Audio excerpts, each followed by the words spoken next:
Who got you this necklace? Seok Jun-go's voice cut through the silence of his San Francisco penthouse office like a blade through silk. And I realized that the man known as the Silent King, the exiled Korean Mafia heir who controlled empires from the shadows, wasn't asking his assistant a simple question. The way his tattooed hands trembled while gripping the edge of my desk, the way his dark eyes fixed on the diamond choker glittering against my throat, told me Seoul's most dangerous man was about to lose control over a piece of jewelry meant for someone else. Or so he thought. Welcome back, my fierce hearts and midnight dreamers. Before we dive in, make sure you're subscribed, hit that like button, and tell me where you're watching from. I love seeing our little dark romance family stretch across cities, countries, and time zones. Every click, every comment, every bit of love you leave here helps us keep unraveling these dangerous love stories and high-stakes betrayals together. So find your quiet place, dim the lights, and get ready. Let's begin. Anna Phillip was admiring the necklace in her reflection when she felt his eyes on her. The choker was stunning. Black diamonds set in white gold, the kind of piece that belonged in a vault, not on the desk of an executive assistant. It had arrived 30 minutes ago in a black velvet box with no card, no signature, just a date engraved on the clasp's interior. The 3rd of October 2023. Her first day at Seok Tech, she'd assumed it was from him. An anniversary gift for 2 years of managing his empire, of being the only person who could anticipate his needs before he voiced them, of ignoring the blood she sometimes found on his knuckles Monday mornings. Jun-go wasn't sentimental, but he noticed things. The exact temperature she preferred her office, the specific pen she used for notes, the way she took her coffee even though she never drank it in front of him. This necklace felt like acknowledgement, like being seen. She fastened the clasp with careful fingers, feeling the cool weight settle against her collarbone. The diamonds caught the San Francisco fog light filtering through the floor-to-ceiling windows, throwing fractured rainbows across her desk. Behind her, the city sprawled indifferent and glittering. A kingdom Jun-go ruled from the shadows. Anna adjusted the collar of her cream silk blouse, tucking it just so beneath the necklace. Professional. Perfect. The way everything in Seok Jun-go's world had to be. That's when his office door opened. She looked up, her smile already forming, and felt it die on her lips. Jun-go stood in the doorway like a man witnessing a murder. He was dressed in one of his impeccable suits, black today, tailored with the precision of a threat. At 34, he had the kind of face that belonged in Renaissance paintings. Sharp jawline, eyes so dark they absorbed light, features that would have been beautiful if they weren't so carefully weaponized. His black hair was pushed back, still damp from whatever he'd been doing before arriving at the office. She never asked. That was rule 1. But right now, those carefully controlled features had cracked. His eyes locked onto her throat. Not her face, her throat. Mr. Seok? Anna's voice came out steadier than her heartbeat. Did you need something? He didn't answer. He moved toward her desk with the kind of silent, deliberate grace she'd seen in Predators. Each step measured, purposeful, inevitable. The tattoos she knew covered his chest and arms were hidden beneath the suit, but she could see the dragon's tail that crept above his collar, the ink seeming to writhe with each breath he took. When he reached her desk, he stopped. His hands, those elegant, dangerous hands, gripped the edge of her workspace so tightly she heard the wood creak. His eyes were still fixed on the necklace. Who got you that? His voice was soft, lethally soft, the tone he used right before someone disappeared from the company, from the city, from existence. Anna's pulse kicked against the diamonds.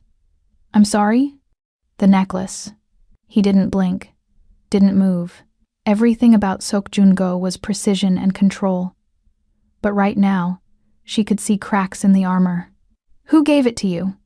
Heat crept up her neck, mixing with something that felt dangerously like fear. This was none of his business. Her personal life was supposed to be separate. Completely separate. That was Rule 3. The rule that kept her sane in this beautiful, dangerous orbit around a man who made billion-dollar deals in boardrooms and erased problems in basements, I thought. She hesitated, searching his face for some clue to his rage. "I thought it was from you." Something shifted behind his eyes. Not relief. Something worse. Something that looked like terror. "You thought." He cut himself off, his jaw working. Then, before she could stop him, his hand shot out. His fingers closed around the necklace. "Mr. Seok, don't," he yanked. The choker didn't break. Instead, a sound filled the office. A soft electronic beep, followed by the whisper of machinery activating. A tiny LED on the clasp flared red. Jungo froze, his fingers still touching her skin, his face draining of color in a way she'd never seen. She'd watched this man stare down armed rivals without flinching. She'd seen him negotiate hostile takeovers with a smile. She had never seen him afraid. "Don't move," he whispered, his thumb pressing against her pulse point, feeling her heartbeat thunder against the diamonds. "Anna, don't move." The beeping continued, soft, rhythmic, patient, like a countdown. Anna Phillip had 3 rules for surviving Seok Jungo. She was about to learn that rules only worked when both people were playing the same game. And Jungo had been playing a different game entirely, one where she'd been a target long before she'd ever walked into his world. The beeping stopped. Jungo's hand remained frozen against her throat. His thumb pressed to her pulse point with a tenderness that contradicted the violence in his eyes. Anna could feel the warmth of his skin bleeding through the cold metal of the diamonds, could smell the rain and ozone that clung to him like a second skin, the scent that always meant he'd been somewhere she wasn't supposed to ask about. Step back from the desk. His voice was empty, void. The voice he used when bodies needed to disappear. Slowly. "Don't touch the necklace again." Anna's legs trembled as she stood, her cream blouse suddenly feeling too thin, too exposed. The diamonds sat heavy against her collarbone, their weight now suffocating rather than elegant. "Jungo, what's happening?" He didn't answer. Instead, he moved to his office door and pressed something on his phone. Within seconds, the glass walls of the executive suite darkened, smart glass shifting from transparent to opaque black. The San Francisco skyline vanished, replaced by isolation. The elevator dinged. 3 men emerged, moving with the kind of coordinated silence that spoke of military training and worse. Anna recognized them, the ones who came in the black SUVs, the ones who called Jungo Hyungnium instead of Mr. Seok, the ones whose suits couldn't quite hide the bulk of concealed weapons. Rule 1. Never ask questions about the men in black SUVs. She'd just broken Rule 1 by existing in the same space as them during daylight hours. "Lock it down," Jungo said, without looking at them. "No one in or out. Pull the surveillance footage from the last 72 hours. I want to know every person who came within 50 feet of this floor, every delivery, every goddamn breath taken near this office." The average person in San Francisco was captured on camera roughly 70 times a day. Anna had read that statistic once, thinking it was invasive. Now she understood. Jungo's paranoia wasn't madness. It was survival mathematics in a city where 31% of the wealth belonged to 1% of the population, and that 1% played by different rules, bloodier rules. One of the men, she thought his name was Dae-jung, moved toward her. Jungo's hand shot out, stopping him mid-step. "Don't touch her." The command was soft, lethal. No one touches her. The possessiveness in those words made Anna's breath catch. This wasn't about employee safety. This was something else entirely. Something that had been building in the space between professional distance and the way he sometimes looked at her when he thought she wasn't watching. Jungo turned to her, his dark eyes scanning her face with an intensity that felt physical. "Where have you been in the last 48 hours? "What?" "Every location. Every person you spoke to. Every second accounted for." He moved closer, backing her against the glass wall until she could feel the cool surface through her blouse. His hand came up, bracing beside her head, caging her in. "Who gave you that necklace, Anna?" Her name. He never used her first name. It was always Miss Phillip, always maintaining that careful distance. Hearing it now, rough and desperate on his lips, sent electricity down her spine. "I told you. I thought it was from you." Her voice came out steadier than her pulse. The date on the clasp. October 3rd, 2023. My first day here. Who else would know that? Something flickered across his face. Pain. No. Terror. Raw, unfiltered terror that he couldn't quite mask fast enough. Show me. His fingers found the clasp at the back of her neck, and Anna felt his touch like a brand. He was careful, so careful, his calloused fingertips grazing her skin as he turned the necklace slightly to examine the engraving. She could feel his breath against her ear, could feel the way his hand trembled. This man who never trembled, who stared down armed rivals without blinking. October 3rd, he whispered, and it sounded like a prayer. Like a curse. He knew. The bastard knew. Who knew? Jungo, you're scaring me. He pulled back just enough to look at her, his face so close she could count the shades of black in his eyes. Your schedule, Monday through Sunday, every appointment, every coffee shop, every route you take home, tell me. So she did. She listed her mundane existence. The same coffee shop on Bryant Street every morning at 7:45, the same desk from 8 to 6, the same apartment in the Tenderloin that ate half her salary despite being barely 600 square feet. She told him about yoga on Wednesdays, about her standing video call with her mother on Sunday evenings, about the grocery run she did every Saturday morning. She watched his jaw tighten with each detail, watched the muscle in his cheek jump as he processed her vulnerability. Anna lived in the reality of rent and logistics. Jungo lived in a world where money was a weapon, where her entire yearly salary was probably what he spent on a single suit. No one knew? He pressed. No deliveries? No strangers approaching you? No. Nothing. I would have noticed. You wouldn't have. He said it with such certainty that it felt like an insult. You're brilliant with data, with patterns in spreadsheets and contracts. But you don't see predators, Anna. You don't know what to look for. She felt her temper flare, cutting through the fear. Then enlighten me. Tell me what the hell is going on. Tell me why you're looking at this necklace like it's a death sentence. Because it is. The words hung in the air between them, heavy and final. Jungo stepped back, running a hand through his hair, a gesture of frustration she'd never seen from him. His careful control was cracking, pieces of the facade falling away to reveal something darker underneath, something that looked like barely contained violence. Who are you seeing? The question came out rough. Boyfriend? Lover? Someone who thinks they can claim what's mine? Anna's eyes widened. I'm not seeing anyone. I haven't... She stopped, heat flooding her cheeks. She hadn't dated anyone since taking this job, hadn't had time, hadn't had interest.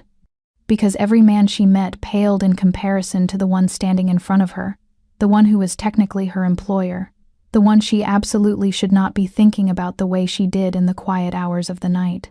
Then who sent it? His voice dropped to something dangerous, something that made her pulse spike for entirely different reasons. Who thinks they have the right to put jewelry on your throat? To mark you? I told you. I thought you. I didn't send it. He moved back into her space, his hand coming up to hover over the diamonds without quite touching them. I would never send you something like this. Why not? The question escaped before she could stop it. His eyes met hers, and the heat in them made her breath stutter. Because when I finally put my mark on you, Anna, it won't be a gift you can take off. The implication hung between them, charged and dangerous. The professional boundaries they'd maintained for 2 years had just evaporated, burned away by the intensity of his gaze and the promise in his words. Before she could respond, his hand moved, not to touch her, but to grip the necklace with clear intent to rip it free. Don't! Anna grabbed his wrist. Jungo, don't! The beeping. Too late. He yanked. The necklace didn't break. Instead, that soft electronic beep returned, louder now, insistent.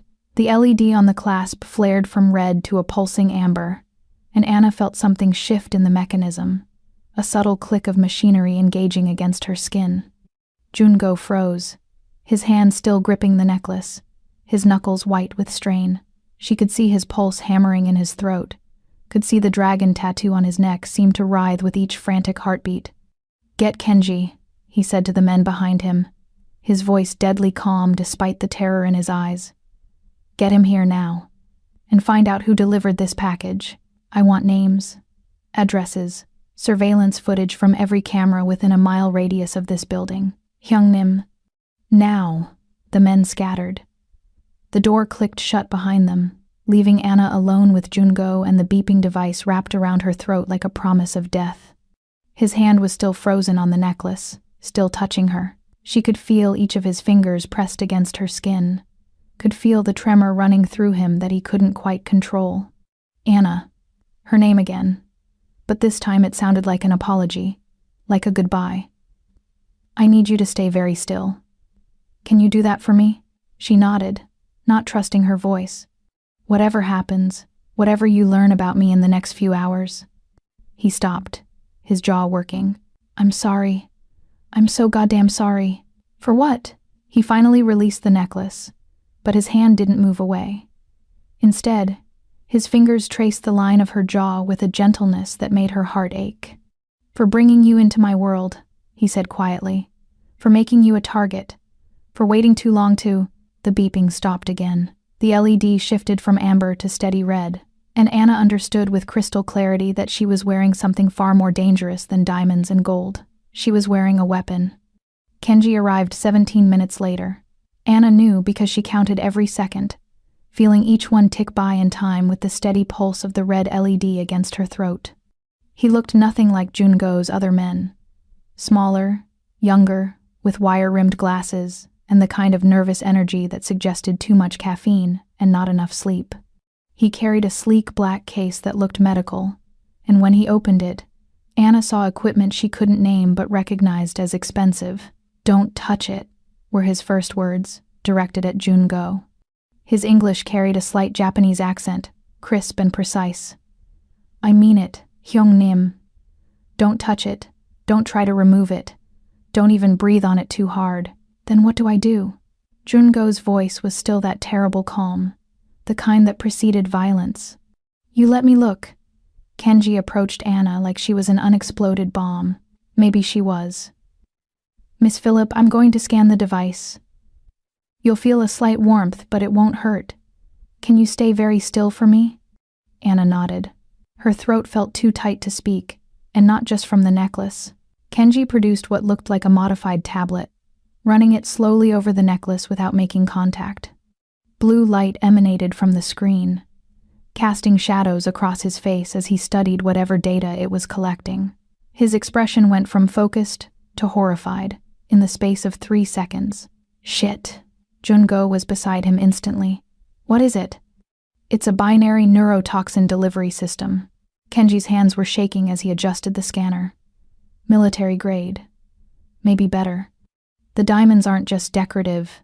They're housing microneedles loaded with what I'm guessing is a 2-part poison. Separate compounds that are harmless individually but lethal when mixed." Anna felt the blood drain from her face. The office tilted slightly, and suddenly Jungo's hand was on her elbow, steadying her. "Sit," he commanded, guiding her to his desk chair. He crouched in front of her, his hands on her knees, his eyes searching her face. "Breathe, Anna. Just breathe. There's poison in it?" Her voice came out thin, reedy. "On my neck right now?" "Not yet," Kenji said, still scanning. "The compounds are contained in separate chambers. But the mechanism," he swore again in Japanese. "If the clasp is forced open, it triggers injection. If it detects tampering, it triggers injection. And there's a geofence." "Explain," Jungo said. "GPS tracking. If Miss Phillip leaves a defined radius, I'd estimate 5 miles based on the signal strength. The device interprets it as an escape attempt and triggers injection."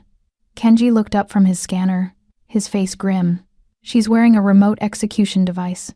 Sophisticated, expensive, and designed by someone who really understands both technology and human physiology." The room went silent except for the soft beeping of Kenji's equipment. Anna stared at Jungo, watching emotions flicker across his face too fast to catalog. Rage, fear, something that looked dangerously close to guilt. "Can you remove it?" His voice was barely a whisper. "Not without the unlock code."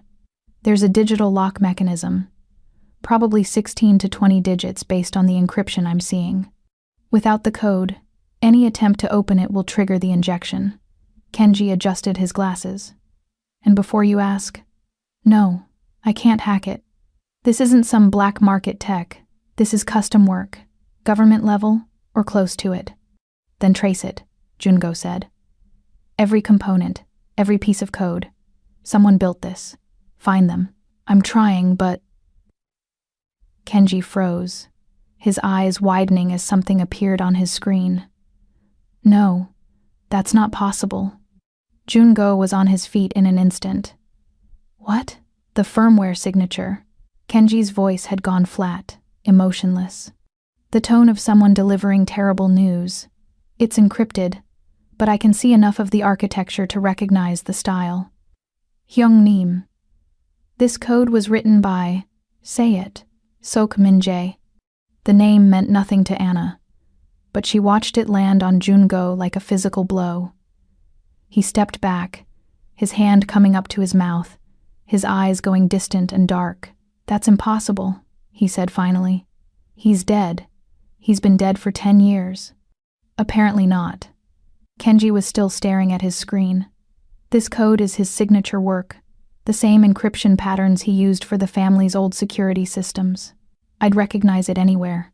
Anna watched Jungo process this information, watched him visibly gather himself, pulling the cold mask back over the raw emotion. When he looked at her again, his eyes were empty. The same look he'd had that first day she'd met him, when she'd thought he was just another tech CEO, just another rich man in a suit. She'd been so wrong. Who is Min-jae? She asked quietly. Jungo didn't answer immediately. He moved to the windows, staring at the darkened glass as if he could see through it to the city beyond. When he spoke, his voice was distant, detached. My older brother, the heir to the Sok family empire before the tech company, before the legitimate businesses. He said, legitimate, like it was a curse. 10 years ago, there was a coup.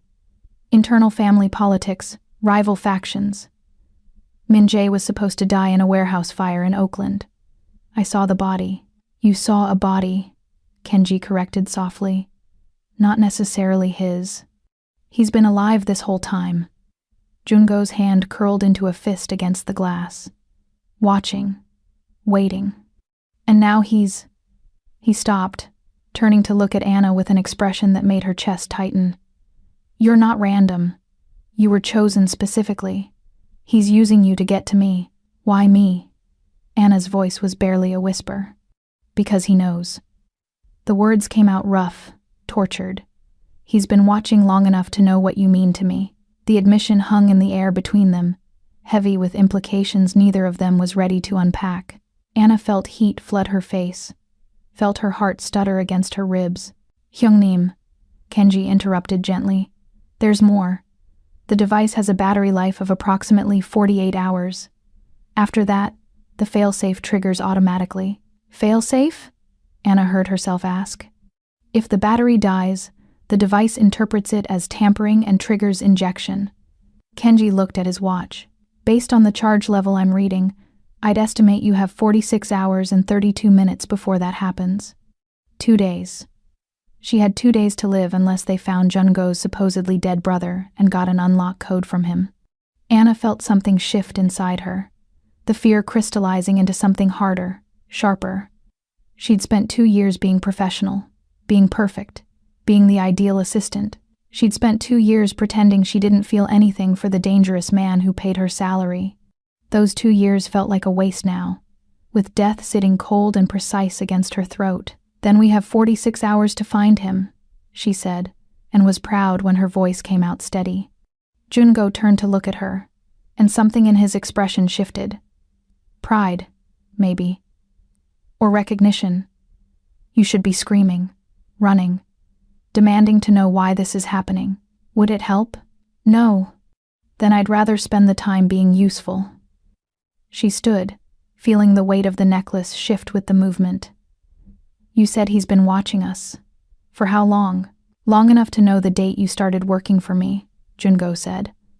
Long enough to know that date matters to me. Why does it matter? She watched him carefully, saw the way his jaw tightened. Because in San Francisco's tech sector, Asian Americans make up 28% of the professional workforce, but hold less than 14% of executive positions. I built SoCTech to be different. I wanted the best, regardless of background. He paused. You walked into my life on October 3rd with a portfolio that made every other candidate look amateur. You were brilliant, fierce, and you looked at me like I was just another boss, not the silent king of San Francisco's underworld. That date is the day I started counting my life in terms of before and after. Anna felt the confession settle into her bones, felt it rearrange something fundamental in her understanding of their relationship. So he's not just attacking you, she said slowly. He's attacking us. There is no us, Jungo said, but his eyes said otherwise. There can't be. Why not? She moved toward him, watching him tense. Because you're dangerous? Because you have enemies? I'm wearing a death collar, Jungo. I think it's a little late for protecting me from your world. He closed the distance between them in 2 strides, his hand coming up to cup her face with a gentleness that contradicted everything about him. His thumb traced her cheekbone, and Anna felt herself lean into the touch despite everything. When this is over, he said quietly, when you're safe, you're going to leave. You're going to take the severance package I offer you and disappear into a normal life, with normal men who don't have brothers who build death traps. And what if I don't want normal? His eyes darkened. Anna, I've spent 2 years being professional, she interrupted. 2 years pretending I don't notice the way you look at me when you think I'm not paying attention. 2 years ignoring the fact that my heart races every time you walk into a room. If I'm going to die in 46 hours, I'm done pretending. The silence that followed was electric, charged with everything they'd left unsaid for 2 years. Kenji cleared his throat. I'm going to go analyze this data in the other room, and probably be anywhere else for the next few minutes. He left, door clicking shut behind him, leaving Anna alone with Jungo and the weight of her confession. You can't want this, Jungo said finally. You can't want me. Tell me you don't feel it too, Anna challenged. Tell me these 2 years have been nothing to you. Tell me I imagined every loaded glance, every careful distance you maintained, every time you made sure I was safe without making it obvious. He couldn't. She could see it in his eyes, in the way his control was fracturing. You deserve better, he said instead. Someone clean, someone who doesn't have blood on his hands. I don't care about your hands. She reached up, covering his hand with hers where it still cupped her face. I care about you. Something broke in him then. She saw it happen, saw the careful walls he'd maintained for 2 years crumble under the weight of her words and the reality of her mortality. 46 hours, he said roughly. We have 46 hours to save you. And then we figure out what comes next, Anna finished. Together, he leaned his forehead against hers, his breath warm against her lips. I'm going to kill him for this. My brother. I'm going to find him and make him suffer for putting his hands on you, even indirectly. Later, Anna whispered. Right now, just tell me the truth. Tell me I wasn't imagining it. You weren't. His voice was raw, stripped of pretense. Every day, for 2 years, I've watched you walk into this office and wanted things I had no right to want. Every night I've gone home alone and thought about what it would be like to stop being your boss and start being... He stopped, jaw tightening. You were the one good thing in my world, Anna. The one thing I refused to contaminate. Too late, she said softly. I'm already contaminated, already in danger. So stop protecting me from yourself and help me survive the next 46 hours. He pulled back just enough to look at her, his dark eyes searching her face like he was memorizing every detail. Then, with deliberate care, he pressed a kiss to her forehead. Chaste, reverent, and somehow more intimate than anything else could have been. I'll keep you alive, he promised against her skin. Even if it costs me everything. Anna believed him. She just hoped everything wouldn't include his life along with hers. The penthouse was a fortress disguised as luxury. Anna had never been to Jungo's home. Another line they'd never crossed. But she wasn't surprised to find it occupied the top 2 floors of a building in Pacific Heights. with views that stretched from the Golden Gate to the Bay Bridge. The kind of real estate that represented the 31% of San Francisco's wealth concentrated in 1% of hands. The kind of wealth that was built on blood as much as business. Kenji had set up a command center in what should have been a dining room. Multiple screens displaying surveillance footage, maps, and code. Jungo's men moved through the space like shadows, speaking in low voices, checking weapons with the casual efficiency of people who did this for a living. Anna sat on a leather sofa that felt like it belonged in a museum, trying not to think about the countdown ticking away on her neck. 44 hours and 17 minutes, according to Kenji's latest scan. The door opened. Anna looked up, expecting another one of Jungo's security team. Instead, she found herself staring at the most beautiful woman she'd ever seen.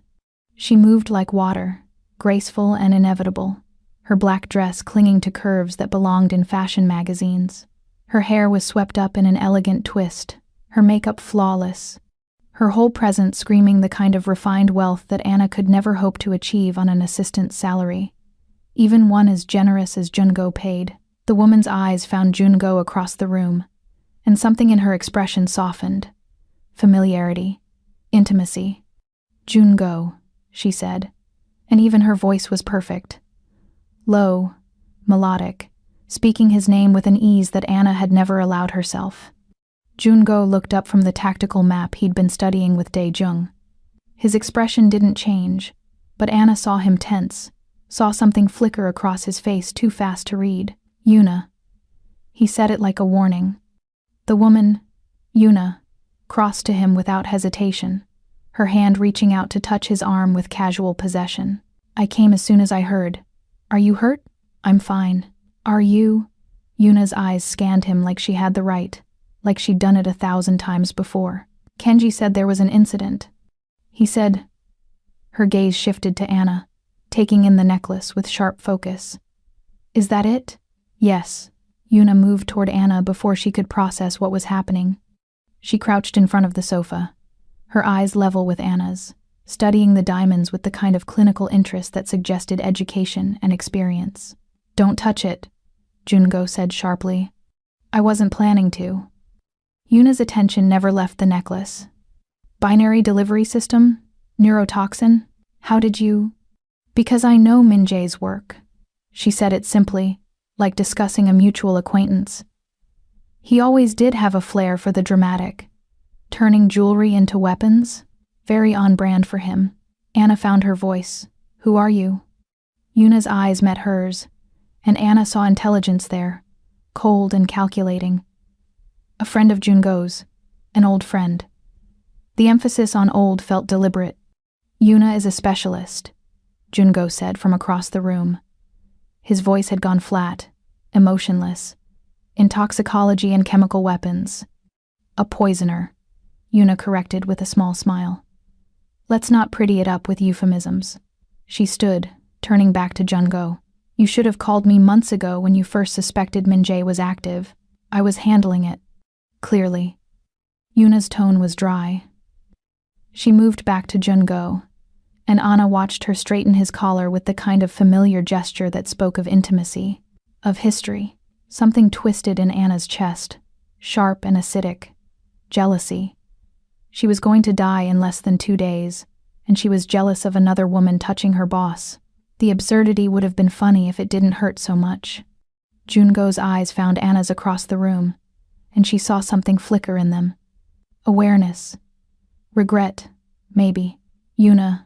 Not now, he said quietly, removing her hand from his collar. When, then? Yuna's voice dropped lower, intimate. You can't keep pushing me away, Jungo. We have history. We have nothing. The words were final, absolute. And we're not discussing this now. Yuna's expression tightened, but she nodded. Fine. Then let's discuss how we're going to keep your assistant alive. She glanced back at Anna. How long? 44 hours. Then we don't have time for whatever this is. Yuna gestured between Jungo and Anna. I need to analyze the toxin compounds if there's any hope of developing a counteragent. Kenji, I'll need full spectral analysis of the device. She moved away, all business now. leaving Jun-go standing alone. He looked at Anna, and she saw something in his expression that looked like an apology. Anna stood, feeling the necklace shift with the movement, feeling the weight of it like a brand, like a claim. But not Jun-go's claim, someone else's. She walked past Jun-go without looking at him, heading for what she assumed was a bathroom. She needed space, needed air, needed to not watch another woman touch him with casual familiarity while death counted down on her throat. She found a bathroom done in black marble and chrome, locked the door, and braced her hands on the sink. Her reflection stared back at her. Smooth brown skin now looking ashen, her dark eyes too wide, the necklace sitting at her throat like exactly what it was, a weapon, a claim, a promise of death. Anna touched the diamonds carefully, feeling their cold weight. They hadn't warmed yet, even after hours against her skin. Still cold, still foreign, the door handle rattled. Anna, Jun-go's voice. Of course. I need a minute, she called back. Open the door. I said I need. Anna, open the door. Now. The command in his voice sent electricity down her spine despite her anger. She unlocked the door but didn't open it, stepping back to let him do it himself. He entered and closed the door behind him, leaning against it like he was blocking her only escape route. The bathroom suddenly felt tiny with him in it, his presence overwhelming the expensive fixtures and designer tile. She's not what you think, he said without preamble. I'm not thinking anything. Anna crossed her arms. You don't owe me explanations about your personal life. I'm your employee, your assistant who happens to be wearing a death sentence that your brother put there. You're not just my assistant.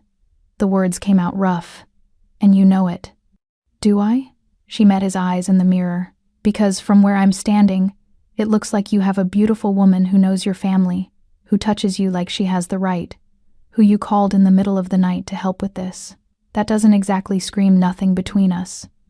Jun-go moved before she could track it, his hands on her hips, spinning her to face him. He crowded her against the sink, his body close enough that she could feel his heat, could smell rain and expensive cologne, and something darker underneath. Yuna is a tool, he said, his voice dropping to something dangerous. A weapon I keep sharp in case I need her. She's useful, efficient, and she understands the world I live in because she lives in it too. So what am I? Anna challenged. Another tool? Another weapon? His hand came up to cup her face, his thumb tracing her cheekbone with a gentleness that made her breath catch. You're the reason I'm still pretending to be human. You're the 3 hours every day I get to forget about blood and territory and survival. He stopped, jaw clenching. You're everything I can't have, can't or won't. Both. He leaned in closer, his forehead almost touching hers. Yuna knows what I am. She's seen me kill. She's helped me dispose of bodies. She understands that the man standing in front of you right now has done things that would make you run screaming if you knew the details. Then tell me, Anna whispered. Tell me the worst thing you've ever done. Let me decide if I'm running. His eyes searched hers, dark and fathomless. When I was 23, I killed 4 men in a warehouse in Oakland. They'd betrayed my father, stolen from the family. I used a knife because guns are too quick, too impersonal. I wanted them to know exactly who was ending them and why. He said it without emotion, without inflection. One of them begged. Offered me money, information, anything. I killed him last, slowly, while his friends' bodies cooled around him. Anna felt the confession settle into her bones, felt the weight of it. She should be horrified, should be afraid, should be exactly what he said, running. Instead, she reached up and covered his hand with hers where it still cupped her face. Did they deserve it? She asked quietly. Something flickered in his eyes. Surprise, maybe. Yes. Then I'm not running. She held his gaze. I spent 2 years seeing pieces of who you are, Jun-go. I saw the blood on your knuckles. I saw the men who defer to you like you're royalty. I saw the way people look at you with fear and respect in equal measure. I knew you weren't just a tech CEO.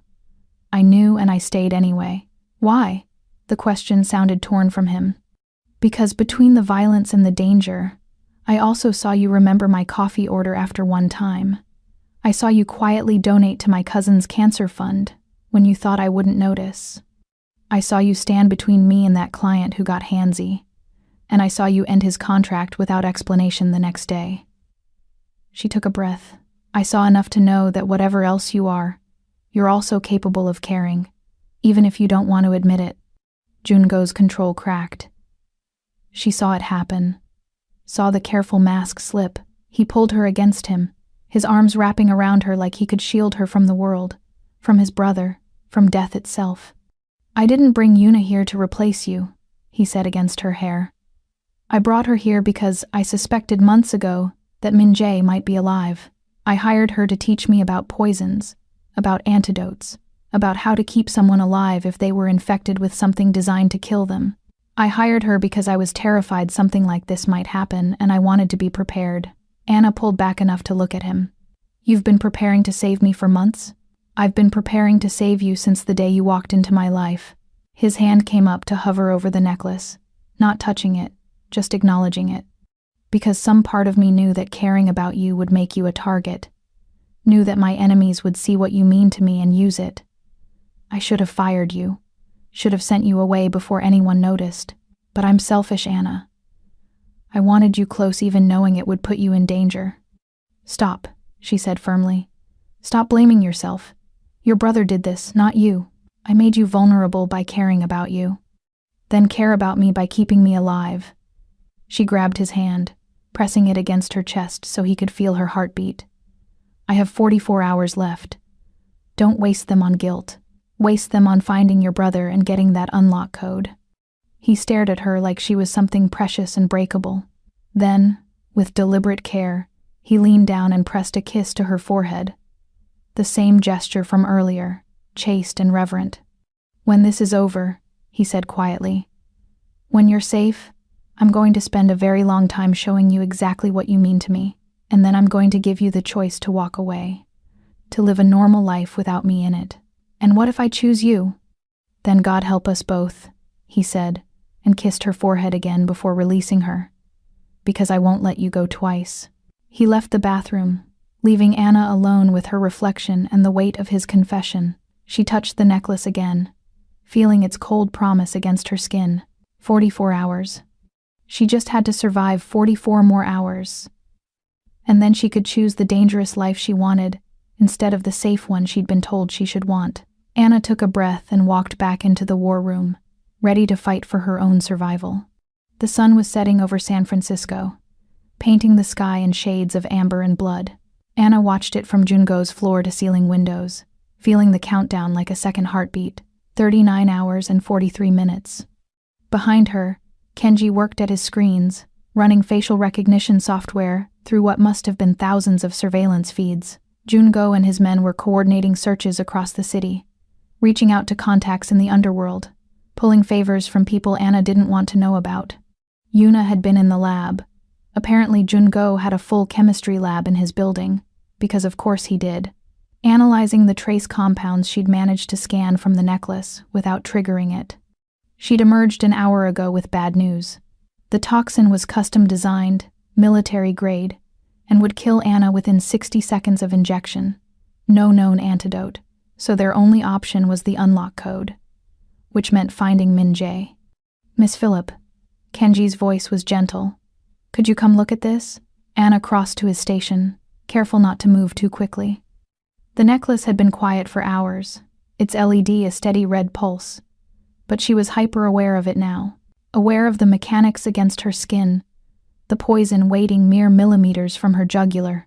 Kenji's screen showed what looked like financial records, columns of numbers and dates scrolling past. "I've been tracing the package delivery," he explained.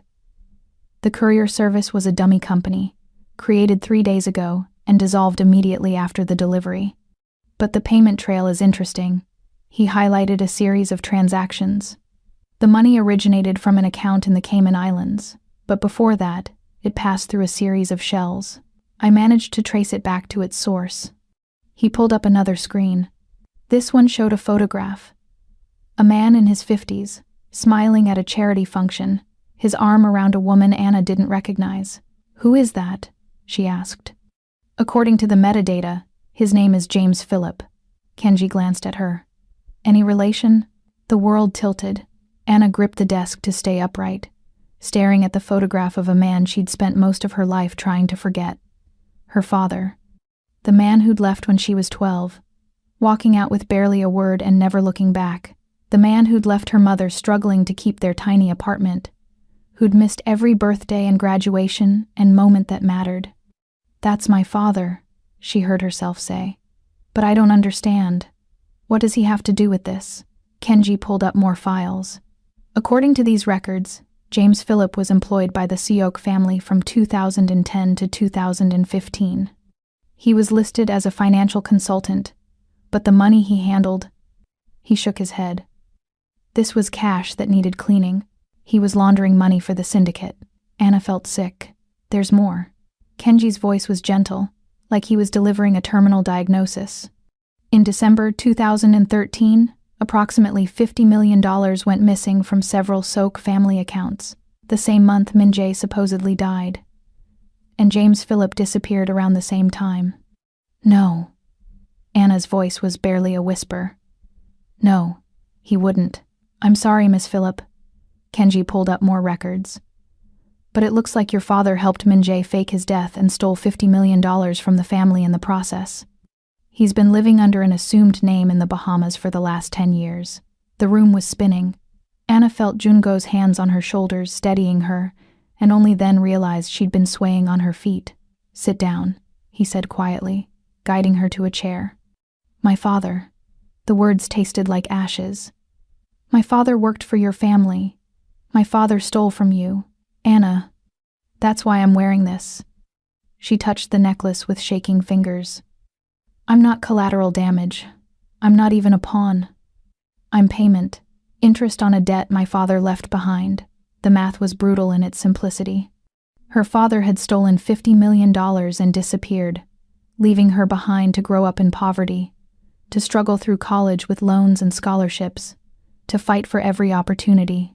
And now his debt was literally wrapped around her throat, counting down to payment in blood. He knew. Anna looked up at Jungo, feeling tears burn behind her eyes. When I applied for the job here, when I started working for you, my father knew who you were. He knew I'd be working for the family he stole from. We need to find him, Jungo said, his voice carefully controlled. If Min-jae has been in contact with your father, he might know where my brother is hiding. Or my father is hiding with him? Anna felt something hard and cold settle in her chest. They worked together before. Why not now? Kenji pulled up another file. I found correspondence between an encrypted email account I've traced to Min-jae and your father's current identity. The most recent message was sent 3 days ago. It says, package delivered. The girl has no idea. How long before you make your move?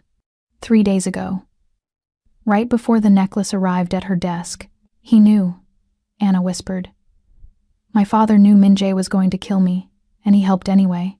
The betrayal cut deeper than the death sentence. Her father had abandoned her once when she was a child. Now he was helping murder her for money he'd already stolen. Jungo crouched in front of her chair, his hands coming up to frame her face, forcing her to look at him.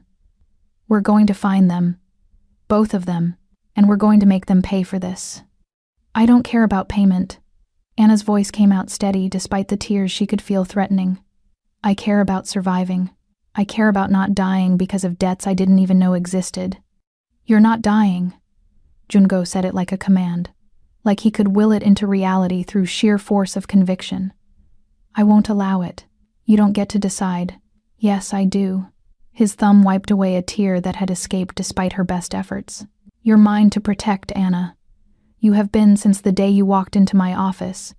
Your father's debts aren't yours. His sins aren't yours. And you sure as hell aren't paying for them with your life. Min-jae clearly disagrees, she said bitterly. Then I'll kill him. Jungo said it with the same casual certainty most people use to discuss the weather. I should have done it 10 years ago. I should have made sure he was actually dead instead of trusting a body in a burned-out warehouse. Yuna appeared in the doorway. I have something. She looked between Jungo and Anna, reading the tension. The email correspondence Kenji found includes GPS coordinates embedded in the metadata. Sloppy work, honestly. Min-jae must have gotten arrogant. Where? Jungo stood, his hand still on Anna's shoulder. Oakland. An abandoned warehouse district near the port. Yuna crossed to Kenji's station, pulling up a map. Same area where the coup happened 10 years ago. He's gone back to the beginning. It could be a trap, Dae-jung said from across the room. It definitely is a trap, Jungo agreed. But we don't have a choice. We have... He glanced at Anna. How long? 38 hours and 12 minutes, she said quietly. Jungo's jaw tightened. Then we spring the trap. Kenji, I want full tactical planning. Dae-jung, assemble the team. We go in tonight. You're not going, Anna said suddenly. Everyone turned to look at her. Anna.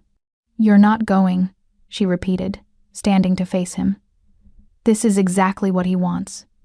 He put this necklace on me to draw you out. He's been waiting 10 years for a chance to finish what he started.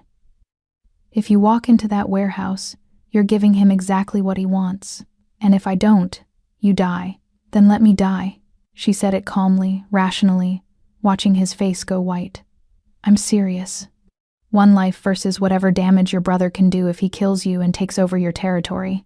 The math isn't difficult. Jungo moved before she could process it, his hands on her arms, pulling her against his chest. Don't. His voice was raw, stripped of all control. Don't you dare suggest that. Don't you dare make me choose between your life and anything else, because you will win every time. Do you understand me? Every time. Anna felt his heartbeat against her cheek, felt the tremor running through his hands where they gripped her. This was Jungo without the mask, without the careful distance. This was the man underneath the Silent King. I don't want you to die for me, she whispered. And I don't want to live in a world without you in it. He pulled back enough to look at her, his dark eyes intense. So we're both going to survive this. We're going to walk into that warehouse, get the unlock code, and walk back out, together. You can't promise that. Watch me. He released her, turning to his team. We go in at midnight. I want 3 entry points covered, snipers on the high ground, and every exit sealed. If Min-jae is in that warehouse, he's not leaving it alive. Anna watched him shift back into command mode, watched him plan an assault with the same precision he used for corporate acquisitions. She thought about her father, hiding somewhere with Min-jae, helping plot her death for money. She thought about the little girl she'd been, waiting by the window for a father who never came home. That little girl had learned to be strong, to be independent, to need no one. She'd built walls around her heart and told herself she was fine alone. But she wasn't alone anymore. She had Jungo, with his blood-stained hands and his dragon tattoos and his absolute conviction that he could save her.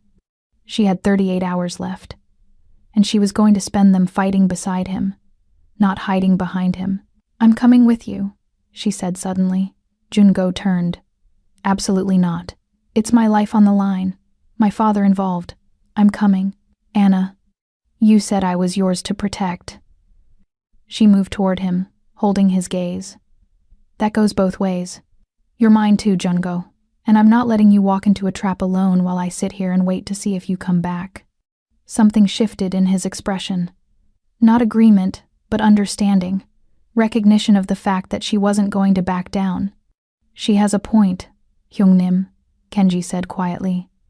Min-jae expects you to come alone or with your men. He won't expect Miss Phillip. That might give us an advantage. Or it puts her in more danger, Jungo countered. I'm already in danger, Anna said. I'm wearing it around my neck. At least let me face it on my terms. Jungo stared at her for a long moment, and she could see the war happening behind his eyes. Finally, he nodded once, sharp and final. Fine. But you stay behind me at all times. You don't engage, you don't take risks, and if I tell you to run, you run. Understood? Understood. It was a lie, and they both knew it. If it came down to it, Anna wasn't running. Not anymore. She'd spent her whole life running from her father's abandonment, from poverty, from vulnerability. She'd spent 2 years running from her feelings for Jungo. pretending she could maintain professional distance from a man who'd rewritten her definition of desire. She was done running. 38 hours left, and she was going to spend them fighting. They didn't go to Oakland at midnight. At 10 p.m., Kenji's equipment started beeping urgently, and the LED on Anna's necklace shifted from steady red to a pulsing amber. "What's happening?" Jungo was at her side instantly, his hand hovering over the device. "The sensors are malfunctioning." Kenji was scanning frantically. No, not malfunctioning. They're recalibrating. I think the device is adapting to her biometrics. Explain. Now. It's measuring her heart rate, body temperature, stress hormones. Kenji's face was grim. It's learning her baseline so it can detect anomalies. What kind of anomalies? Anna asked, though she already knew the answer made her chest tight. If your heart rate drops below 40 beats per minute, the device will interpret it as death or unconsciousness and trigger the injection. Kenji met her eyes. You can't sleep, Miss Phillip. If you fall asleep, it will kill you. The words hung in the air, heavy and final. How long can a person stay awake? Jungo's voice was carefully controlled. 3 to 4 days before cognitive function breaks down completely. 5 to 6 before hallucinations start. 7 before. Kenji stopped. She has 36 hours left on the battery, but she won't make it that long if she can't sleep. Jungo's hand curled into a fist. There has to be a way to fool the sensors, not without triggering them. The technology is too sophisticated. Kenji adjusted his glasses. I'm sorry, Hyungnim. The math doesn't work. Even if we get the unlock code in Oakland tonight, Miss Phillip won't be functional enough to. Then we keep her awake. Jungo's tone left no room for argument. Whatever it takes. He turned to Anna, and she saw something in his eyes that made her breath catch. Not just determination, something darker, more desperate. Come with me, he said quietly. He led her away from the war room, past Yuna's lab, to a section of the penthouse Anna hadn't seen. A bedroom, his bedroom, she realized, decorated in shades of black and gray with floor-to-ceiling windows overlooking the city. The bed was massive, modern, and suddenly seemed to dominate the space. Jungo closed the door behind them, leaning against it like he was blocking the world out. You can't sleep, he said, which means I need to keep you awake. Keep your heart rate elevated, your system stimulated. Coffee? Anna tried for lightness and failed. Not enough. He pushed off the door, moving toward her with that predatory grace she'd come to recognize. I need to keep you present, alert, feeling. I need to override your body's desire to rest. Anna's pulse kicked up, and she wondered if the necklace was measuring it, cataloging this new spike. How? Jungo stopped in front of her, close enough that she could feel his heat. By giving you something more compelling than sleep to focus on. His hand came up to cup her face, thumb tracing her lower lip with deliberate care. Anna felt electricity shoot down her spine, felt her body respond to his proximity in ways she'd been suppressing for 2 years. I'm going to tell you things, he said quietly. True things I've never said out loud. And every time you look like you might drift, every time your eyes get heavy, I'm going to bring you back, whatever it takes. Do you trust me? Anna thought about the question. Thought about this man who'd killed 4 people in a warehouse, who commanded an underground empire, who'd been planning to save her life for months without telling her. Yes, she said simply. Something flared in his eyes. Relief, maybe, or desire. He guided her to sit on the bed, then dropped to his knees in front of her, his hands on her thighs, his face level with hers. The first time I saw you, he began, his voice low and intimate. You were wearing a gray suit and carrying a portfolio that was held together with duct tape. You walked into my office like you owned it, looked me in the eye, and told me that my company's branding was adequate but uninspired. Do you remember? Anna nodded. She'd been terrified during that interview, but she'd also been broke and desperate enough to be honest. I hired you before you finished your presentation, Jungo continued. Not because of your portfolio, though it was brilliant. I hired you because you looked at me like I was just another boss, not the silent king. You didn't flinch when I walked into the room. You didn't show fear. You showed confidence and competence and fire. His hands tightened on her thighs. And I knew in that moment that you were dangerous to me. Dangerous how? Her voice came out breathy. Because I wanted you immediately. Wanted to know what that confidence tasted like. Wanted to see if I could make you flinch by choice instead of fear. His thumb traced circles on her inner thigh through her slacks. But I also knew you deserved better than a man like me. So I kept my distance. Treated you like an employee. Pretended I didn't count the minutes until you walked through the door every morning. Anna felt heat flood her body. Felt her heart rate spike. The necklace pulsed against her throat, measuring her response, and she didn't care. I did the same thing, she admitted. Counted minutes. Memorized your schedule, so I'd know when to expect you. Found excuses to stay late when you were working. Jungo's eyes darkened. You were playing a dangerous game, Anna. So were you. He stood abruptly, pulling her up with him. Do you know how many times I almost crossed the line? How many times I wanted to lock my office door and show you exactly what you did to me? Tell me. She felt reckless now, the proximity of death making her bold. Tell me what you wanted. Everything. The word came out rough. I wanted to see if your skin was as soft as it looked. Wanted to know if you'd fight back when I kissed you or melt into it. Wanted to hear you say my name like a prayer instead of a title. He backed her against the window, the cool glass a contrast to his heat. His hand came up to brace beside her head, caging her in. I wanted to take you on my desk, he continued, his voice dropping to something raw and dangerous. Wanted to make you forget every rule you'd made about staying professional. Wanted to ruin you for normal men, for safe choices, for anything that wasn't me. Anna's breathing was ragged now, her whole body hyper-aware of his proximity. Why didn't you? Because you deserved the choice. Deserved to come to me without power dynamics or pressure. Deserved to know what you were getting into before you committed. His thumb traced her jawline. But now you're here, wearing death around your throat, and I'm done pretending I don't want you. Done maintaining distance. So I'm going to keep you awake, Anna, and I'm going to do it by showing you exactly what these 2 years could have been. He kissed her. It wasn't gentle or tentative. It was possession and desperation, and 2 years of restraint shattering like glass. Anna kissed him back just as fiercely, her hands fisting in his shirt, pulling him closer. Jungo's hand slid into her hair, angling her head to deepen the kiss. His other hand found her hip, pulling her against him so she could feel exactly what effect she had on him. When they finally broke apart, both breathing hard, Anna felt more awake than she had in hours. Your heart rate is elevated, Jungo said against her lips. Good, let's keep it that way. He kissed her again, slower this time, deliberate.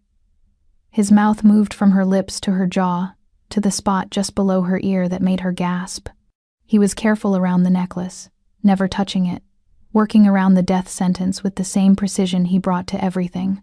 Tell me to stop, he murmured against her throat. And I will. Tell me this is too much, and we'll find another way to keep you awake. Don't stop. Anna pulled him back to her. Please don't stop. So he didn't.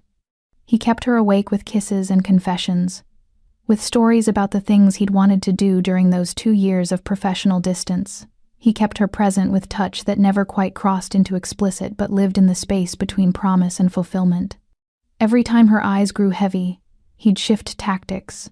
A new revelation, a different touch, something to spike her adrenaline and pull her back from the edge of sleep. I used to watch you take notes during meetings, he said hours later, his fingers tracing patterns on her arm.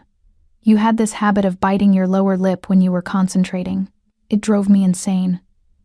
I'd sit through entire presentations thinking about what it would feel like to bite that lip myself. Anna felt heat flood her body again, felt the exhaustion trying to pull her under and fought it back. I knew you were watching. Sometimes I did it on purpose. His eyes darkened. Dangerous game. I like danger. She traced the tattoo visible at his collar. The dragon's tail. Show me the rest of it. Jungo hesitated, then slowly unbuttoned his shirt. Anna watched ink emerge, a dragon that wrapped around his torso. Intricate and beautiful, scales rendered in black and gray that seemed to move in the low light. "It's traditional," he explained. "The dragon represents the family, the power. Each scale is a territory we control, a business we own. The head." He turned slightly, showing her how the dragon's head wrapped over his heart. "The head is inked over the place we're supposed to protect. The heart of the empire." Anna reached out, tracing the scales with gentle fingers. "It's beautiful. It's a brand, a claim, a reminder of what I am." He caught her hand, pressed it flat against his chest so she could feel his heartbeat. "But right now, all I want is to forget about empires and territories and focus on keeping you alive. Then keep me awake." She pulled him down to her. "Tell me more secrets, more truths. Make me feel alive." So he did. He told her about the loneliness of being the silent king, about the weight of running an empire built on blood. He told her about the first time he realized he was in love with her. 6 months in, when she'd brought him lunch because she'd noticed he'd been skipping meals during a major acquisition. "You didn't make a big deal of it," he said, his fingers playing with her hair. "Just set it on my desk and went back to work. But it was my favorite meal from a restaurant I'd never told you about. You'd paid attention, remembered, cared enough to notice I wasn't taking care of myself." "Of course I noticed," Anna said. "I always noticed. I know." He kissed her forehead. "That's why I fell in love with you. Because you saw me. Not the king, not the boss. Just me, the man who likes his coffee too hot and skips lunch and sometimes has blood on his knuckles he can't explain." "I love you too." The word slipped out, exhaustion making her honest. "Have for a while now." Jungo went very still. Then his arms tightened around her, pulling her close. "Say it again," he commanded softly. "I love you." Anna looked up at him. "Even knowing what you are, even wearing this." She touched the necklace carefully. "Even if I die in..." She glanced at the clock. 29 hours. "I love you, Jungo." He kissed her like a drowning man finding air, desperate and consuming.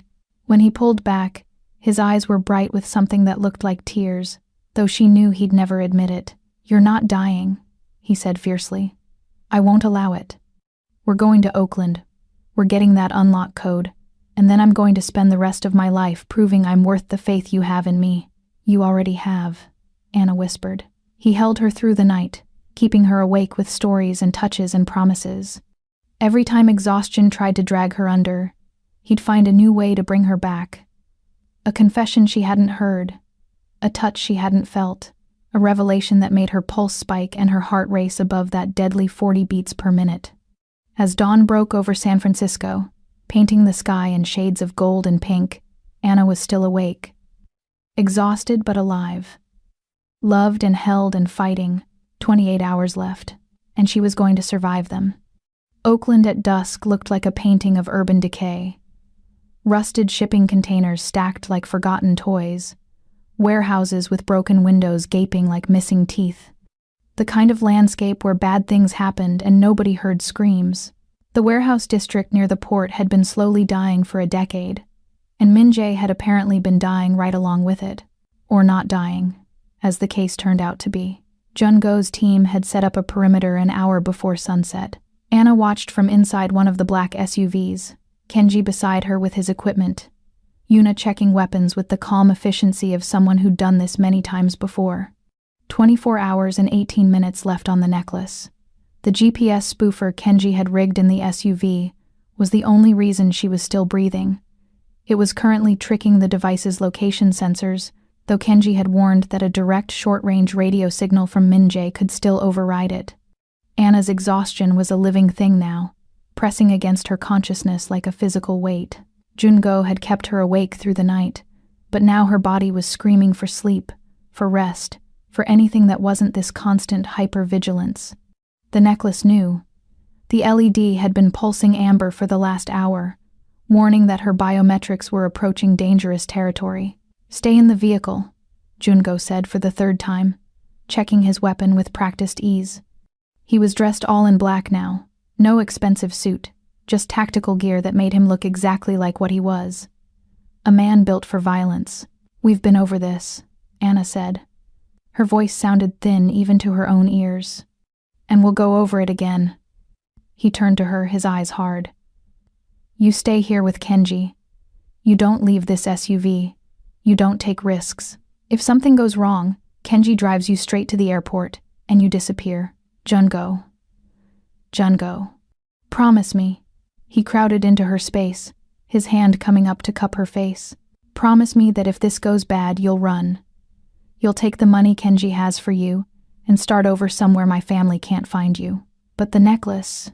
Yuna has been working on a temporary bypass. It'll buy you maybe 6 hours before the failsafe triggers. 6 hours to get far enough away that when it happens, it won't be my brother pulling the trigger. His thumb traced her cheekbone.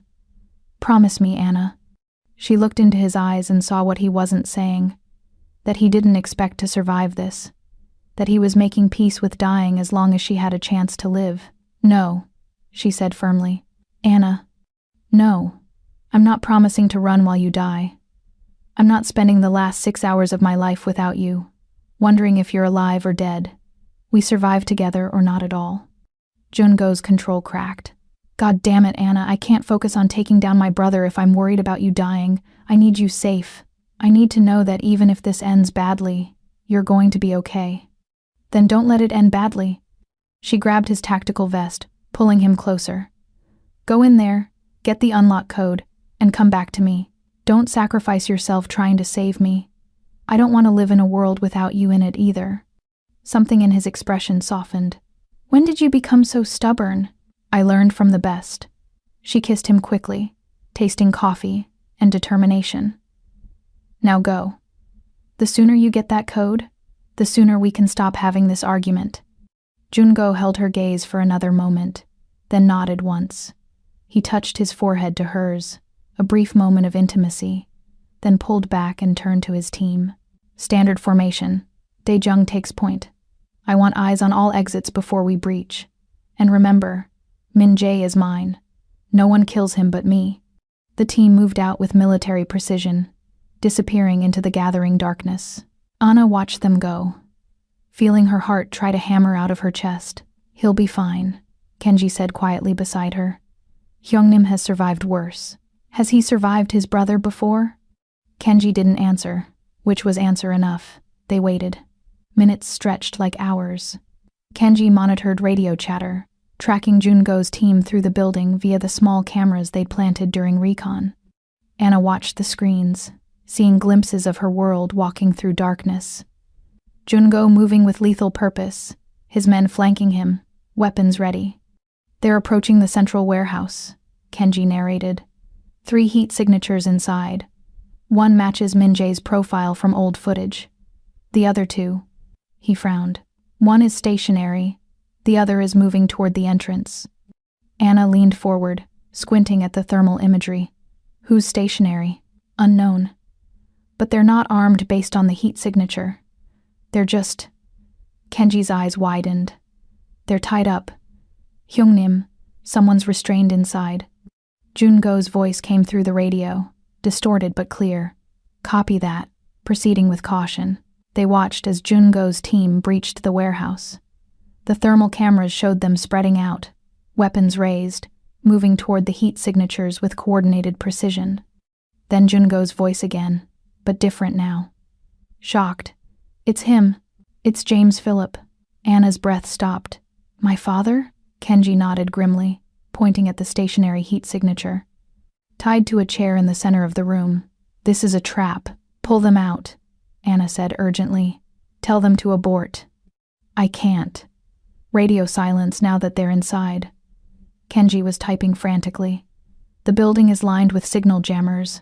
I can receive but not transmit. They're on their own. They watched helplessly as Jungo approached the figure in the chair. Even through the thermal imaging, Anna could see the moment he recognized her father. Could see him go still with recognition or rage or both. Then the moving heat signature rushed forward. Anna saw it happen in slow motion. Saw Min Jae emerge from the shadows. Saw him crash into Jungo. Saw them both go down in a tangle of limbs and weapons. The other heat signatures, Jungo's men, converged, but more shapes appeared on the thermal. Reinforcements. Min-jae had been waiting with an army. No, Anna whispered. No, no, no. Gunfire erupted. She could see the muzzle flashes even through the thermal imaging, could see bodies falling, could see chaos consuming the warehouse. And then, horribly, she saw Jungo go still. Kenji, she said, her voice surprisingly calm. Give me a weapon. Miss Phillip, give me a weapon now, or I'm going in there with my bare hands. Kenji looked at her for a long moment, then reached under the seat and produced a handgun. Safety's here. Point and shoot. And Miss Phillip? Don't die. Hyungnim would never forgive me. Anna took the gun, feeling its weight settle into her palm. She'd never fired one before, but she'd watched enough of Jungo's training sessions to understand the basics. She opened the SUV door. Miss Phillip, wait. She didn't wait. She ran toward the warehouse, the necklace bouncing against her throat, the gun heavy in her hand, exhaustion and adrenaline mixing into something that felt like clarity. The warehouse loomed ahead, gunfire echoing from inside. Anna found a side entrance that Jungo's team had left open, slipped through into darkness and chaos. Bodies on the floor, some moving, some not. She recognized one of Jungo's men, clutching his shoulder but still alive. The sounds of fighting came from deeper in, where light spilled from what looked like a central office area. Anna moved toward it, her whole body shaking but her hands steady on the gun. She reached the doorway and looked inside. Jungo was on his knees, blood running down his face from a cut above his eye. Min-jae stood behind him, a gun pressed to the back of his head. They looked identical, same bone structure, same build. But where Jungo's face was open and alive even in defeat, Min-jae's was a mask of cold satisfaction. Her father sat in a chair off to the side, bound and gagged, his eyes wide with terror. Hello, brother, Min-jae was saying. It's been too long. I've missed our family reunions. Jungo said nothing, his eyes scanning the room. They landed on Anna in the doorway, and she saw fear flash across his face. Run, he mouthed. She stepped into the room instead. Min-jae's head turned, and Anna got her first good look at Jungo's supposedly dead brother. He had the same sharp features, the same dark eyes, but where Jungo had a kind of contained violence, Min-jae radiated cruelty. It was in the twist of his smile, the cold calculation in his gaze. Ah, he said, his English carrying a heavier Korean accent than Jungo's. The girl, the leverage. How convenient of you to deliver yourself. Let him go, Anna said, raising the gun with shaking hands. Take the coat off this necklace. Let him go, and You'll what? Min-jae laughed. Shoot me? You're trembling so hard I doubt you could hit the wall, let alone me. He pressed the gun harder against Jungo's skull. Drop it or I paint the floor with my baby brother's brain. Anna's finger tightened on the trigger. Don't, Jungo said quietly. Anna, please, don't do this. Listen to him, Min-jae suggested. He's trying to save you. Very noble. Very stupid. He glanced at the necklace around Anna's throat, the LED now pulsing a frantic amber. How much time do you have left? 20 hours? 19? The code is 16 digits. Would you like to try guessing? Anna kept the gun raised, her mind racing. She couldn't shoot. She'd never fired a weapon. And Min-jae was right that she was shaking too hard to aim properly. But she also couldn't just surrender. Not with Jungo's life on the line. Her eyes found her father, still bound and gagged. He was shaking his head frantically, trying to communicate something. Why? She asked Min-jae, stalling. Why use me? Why not just kill Jungo and take what you want? Because killing him quickly would be boring. Min-jae's smile widened. He took everything from me. My position, my territory, my life. I wanted him to know what it felt like to lose something precious, to watch it die slowly while being completely powerless to stop it. I never took anything from you, Jungo said, his voice steady despite the gun at his head. You lost everything when you tried to betray the family, when you killed our father. Our father was weak, Min-jae spat. He wanted to go legitimate, to wash away the blood and pretend we were respectable. I was saving the family from his softness. You were destroying it, Jungo countered. And I stopped you. I should have made sure you stayed stopped. Min-jae's face twisted with rage. His finger tightened on the trigger. Anna saw it happening, saw the decision forming in his eyes. She did the only thing she could think of. She threw the gun at Min-jae's face. It wasn't strategic. It wasn't graceful. But it worked. Min-jae flinched, ducking instinctively, and his gun moved away from Jungo's head for just a second. Jungo moved. Anna had seen him fight before during training sessions, had seen the controlled violence he was capable of. But this was different. This was survival. This was two brothers with a decade of hatred between them, fighting for dominance in the space of heartbeats. They crashed into each other, both reaching for weapons, both trying for killing blows. Anna scrambled back as they rolled past her, a blur of black tactical gear and desperate violence. A gunshot. Anna's heart stopped, then another. The brothers separated, both on their feet now, both bleeding. Jungo had a gash across his ribs. Min-jae was clutching his shoulder where blood seeped between his fingers. You were always the weaker one, Min-jae panted. Always needing approval. Always trying to do the right thing. It made you predictable. Controllable. And you were always alone, Jungo countered. So focused on power you forgot to build loyalty. That's why your coup failed, Hyung.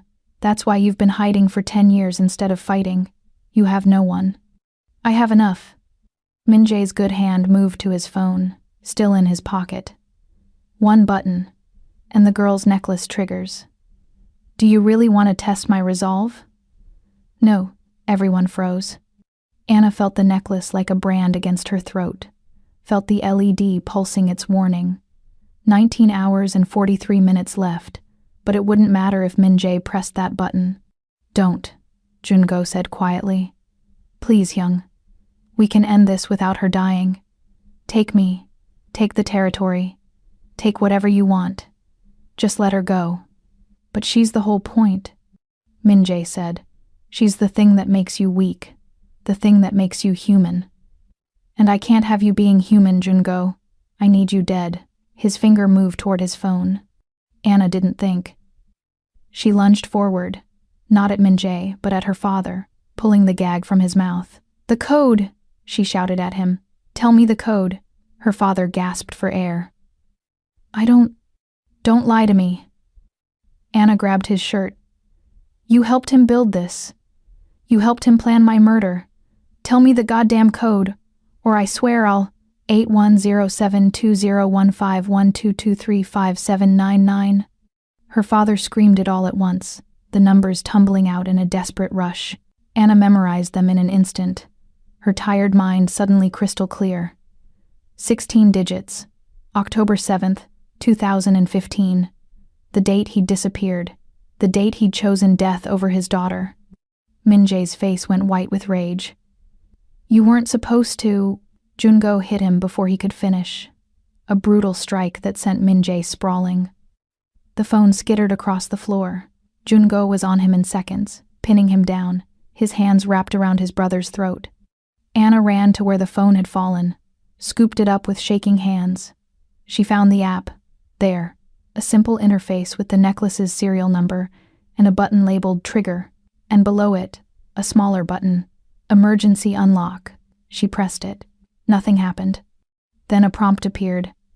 Enter 16-digit code. Her fingers flew across the screen, entering the numbers her father had given her. 81072015122357. Processing. Anna held her breath, feeling the necklace pulse against her throat. Verified. Unlock sequence initiated. Remain stationary for 30 seconds. The LED shifted from amber to green. Anna stood perfectly still, counting 30 seconds that felt like 30 years. Behind her, she could hear Jungo and Min-jae still fighting, could hear her father sobbing, could hear sirens in the distance. Someone must have called the police. 25 seconds. 26. 27. The necklace clicked. The clasp released, and the weight fell away from her throat into her hands. Anna caught it, staring at the device that had been her death sentence for the last 2 days. Then she dropped it on the concrete floor and watched Jungo's men crush it under their boots until it was nothing but diamonds and broken circuits. She looked up to find Jungo staring at her, Min-jae unconscious at his feet, blood on both their faces but both alive. "It's off," Anna said, her voice breaking. "It's off. I'm free. He crossed to her in 3 strides and kissed her like the world was ending and she was the only thing worth saving. Anna kissed him back with everything she had, tasting blood and relief and the desperate joy of survival. When they finally broke apart, both breathing hard, Jungo pressed his forehead to hers. "Never again," he said fiercely. "Never again do you come into danger for me. Never again do you—" "Together," Anna interrupted. "From now on, we face danger together. That's the deal." He looked like he wanted to argue. Then something in his expression softened. "Together," he agreed. The sirens were getting closer. Jungo's men were moving efficiently, securing Min-jae, helping the wounded, preparing for the inevitable explanations. Anna's father was still tied to the chair, still sobbing, and Anna realized with distant surprise that she felt nothing looking at him. No anger, no grief, just a cold kind of emptiness. "What happens to him?" she asked Jungo quietly. "Whatever you want." Jungo's arm tightened around her. "He's your father. Your call." Anna walked over to where her father sat, looked down at the man who'd abandoned her twice now. Once as a child, once as a death sentence. "I don't want him," she said finally. "Not his punishment, not his apology, not anything. He's a stranger who happens to share my DNA." She looked at Jungo. "Can you make him disappear? Not kill him, just make him gone?" Jungo nodded. "Consider it done." As they walked out of the warehouse together, Anna realized she was finally free. Not just from the necklace, but from the weight of her father's abandonment, from the rules she'd made to survive Jungo, from the fear that had been holding her back for 2 years. The sun was setting over Oakland, painting the sky in shades of amber and gold. Anna was alive, and she was going home with the man she loved. Everything else could wait. The sirens had been the signal to separate. One last look, one squeeze of her hand, and Jungo had disappeared into the shadows before the first federal vehicle breached the perimeter. The FBI arrived at the Oakland warehouse 23 minutes after the necklace came off Anna's throat. By then, Jungo's team had already vanished into the night like smoke, taking Min-jae's unconscious body with them, leaving only Anna's father still tied to his chair, and the wreckage of a family war scattered across concrete floors. Anna sat in the back of an ambulance, a blanket wrapped around her shoulders despite the mild evening, watching federal agents swarm the building. They'd checked her vitals, scanned her throat where the necklace had been, asked questions she'd answered with careful precision. Yes, she'd been held hostage. No, she didn't know where the kidnappers had gone. Yes, she was willing to testify. All lies, delivered with the same competence she'd used to run Jungo's schedule for 2 years. Her father had been taken away in handcuffs, screaming about immunity deals and witness protection. Anna had watched him go with the same empty feeling she'd had looking at him in that chair. No anger, no grief, just the cold understanding that some debts could never be repaid. "Miss Phillip." Agent Morrison approached, his FBI badge reflecting red and blue lights from emergency vehicles. "We're going to need you to come with us. Protective custody until we can assess the full scope of the threat against you." Anna looked past him to where Jungo stood in the shadows beyond the police perimeter, watching her with dark, unreadable eyes. He was covered in blood, his own and Min-jae's, but he stood like a king surveying conquered territory, unbowed despite his injuries. Their eyes met across 50 feet of crime scene tape and jurisdictional chaos. He'd saved her life. She'd saved his. They were even now, except they weren't even at all, because Anna had spent 2 years falling in love with a man who lived in a world of violence and strategy, and she wasn't sure she could survive in that world long term. "Miss Phillip?" Morrison prompted. "Yes," Anna said quietly, tearing her gaze away from Jungo. "Protective custody. That's probably wise." She saw Jungo's jaw tighten, saw his hands curl into fists, but he didn't move, didn't try to stop her, didn't argue. Because he understood what she was doing. Choosing survival over desire. Choosing safety over the dangerous pull between them. The ambulance doors closed, taking her away from the warehouse. From Oakland, from the man who'd kept her awake through a night of confessions and desperate touches. Anna touched her bare throat, feeling the absence of weight, feeling free and unmoored in equal measure. 3 weeks passed. Anna lived in a safe house in Marin County. White walls and no personality. FBI agents rotating shifts outside her door. They debriefed her daily, building a case against the Sok crime family, asking questions about Jungo's businesses and operations that she answered with selective truth. Yes, she'd been his assistant. No, she hadn't known about his family connections. Yes, she'd noticed irregularities. No, she hadn't suspected what they meant. More lies, because the truth was too complicated. That she'd known exactly who Jungo was and had chosen to stay anyway. That she'd fallen in love with the Silent King despite understanding what his hands had done. That she'd weaponized her own father's betrayal to save the man who'd weaponized her heart. The agents believed her performance. They saw what they expected. A competent assistant who'd been an innocent victim, traumatized by her brush with the criminal underworld, eager to cooperate and move on with her life. They didn't see the way she counted days like she'd once counted down the necklace timer. 21 days since Oakland. 21 days since she'd seen Jungo's face, heard his voice, felt his touch. 21 days of slowly dying from the inside out. Grief for a man who was alive but might as well be dead for all the access she had to him. Anna stood at the window of her safe house, watching fog roll in from the bay, thinking about the warehouse and the way Jungo had looked at her before the ambulance doors closed, like he was letting her go, like he understood she needed distance to figure out if she could survive loving him.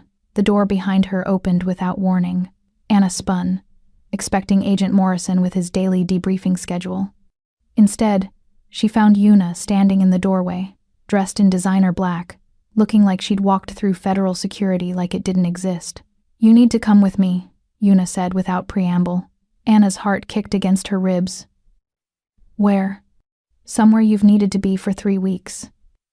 Yuna's expression was unreadable. "He's been patient, Miss Phillip. More patient than I've ever seen him.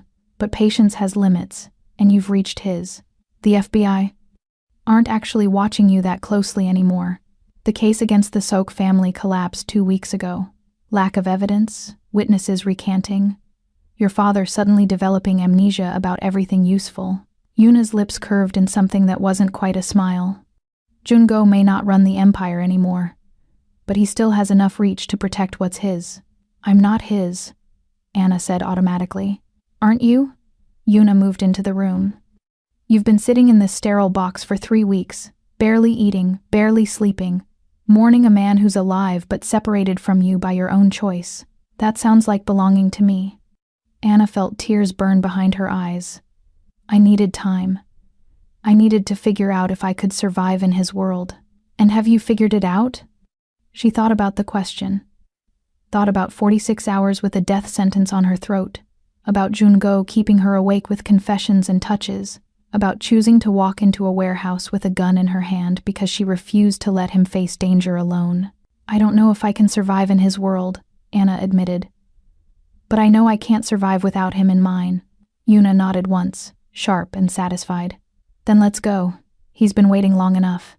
The drive took 40 minutes, winding through San Francisco streets Anna recognized, past the gleaming spire of Sok Tower, a monument to the life Jungo was leaving behind. They pulled into an underground parking garage, descended 3 levels below ground, parked in a space marked private. "Where are we?" Anna asked. "Somewhere safe. Somewhere real." Yuna led her to an elevator that required both a keycard and a fingerprint scan. "Jungo bought this building 6 years ago. Only 5 people know about this apartment. You're about to be the 6th. The elevator opened directly into a penthouse that took Anna's breath away. Floor-to-ceiling windows overlooked the bay, the Golden Gate Bridge visible through fog in the distance. The space was decorated in blacks and grays, modern and masculine, but warmer than Jungo's Pacific Heights fortress had been. And standing at the windows, backlit by city lights, was Jungo himself. He looked different than she remembered. Thinner, harder, with new scars visible on his hands and neck. He was dressed in simple black clothing, no suit, no tactical gear, just a man standing in his private space looking at a city he used to rule. He turned when the elevator opened, and Anna saw his face clearly for the first time in 3 weeks. Exhaustion, longing, desperate hope barely contained behind careful control. Anna. Just her name, but it sounded like a prayer. Una slipped back into the elevator without a word, the doors closing behind her, leaving them alone. Anna stood frozen, drinking in the sight of him, cataloging changes, the scar above his left eyebrow, the way he held himself, like his ribs still hurt, the way his hands trembled slightly before he curled them into fists. "You look terrible," she said finally. A ghost of a smile touched his lips. "You look like you haven't been sleeping." "I haven't." Anna moved into the space, each step feeling monumental. "Every time I close my eyes, I see that warehouse, see you on your knees with a gun to your head, see myself choosing to walk away afterward." "You needed space." Jungo's voice was carefully neutral. "I understood that. Did you?" She stopped a few feet away from him, close enough to touch but not touching. "Because I've spent 3 weeks wondering if you were relieved I left. If it was easier for you, without me complicating your life." Something flashed in his eyes. Pain, raw and unfiltered. "Easier?" "Anna, these 3 weeks have been hell. Watching you through surveillance, seeing you fade, knowing you were choosing to be away from me and respecting that choice, even though it was killing me. You've been watching me? Every day." No shame in his admission. "Every moment the FBI wasn't actively in the room with you. I had cameras on you, making sure you were safe. Making sure you were eating, sleeping, surviving." His jaw tightened. "Making sure I hadn't destroyed you by dragging you into my world." Anna felt something crack in her chest. "I walked away because I was scared. Not of you. Of how much I wanted to stay. Of how much I was willing to sacrifice to be with you." "What were you willing to sacrifice?" The question came out rough. "Everything." The admission felt like jumping off a cliff. "Normal. Safe. The life I was supposed to want. I was willing to give up all of it for you. And that terrified me because I'd spent my whole life building walls to protect myself from abandonment." Jungo closed the distance between them in 2 strides, his hands coming up to frame her face with a gentleness that made her breath catch. "I would never abandon you.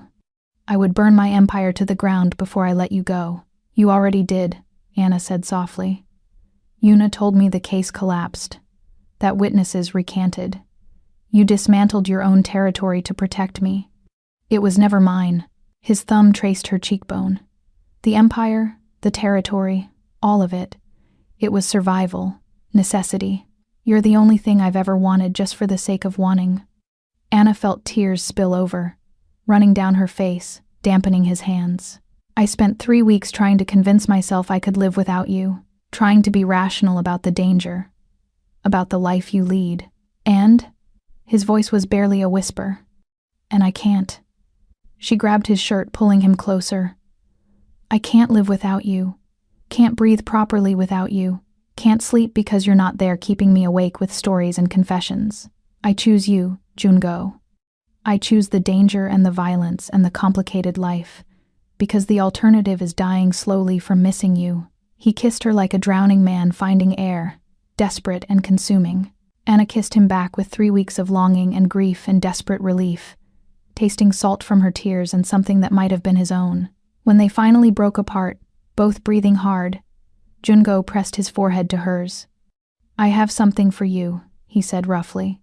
"Something I should have given you before the necklace, before the warehouse, before I let you walk away." He reached into his pocket and produced a small black box.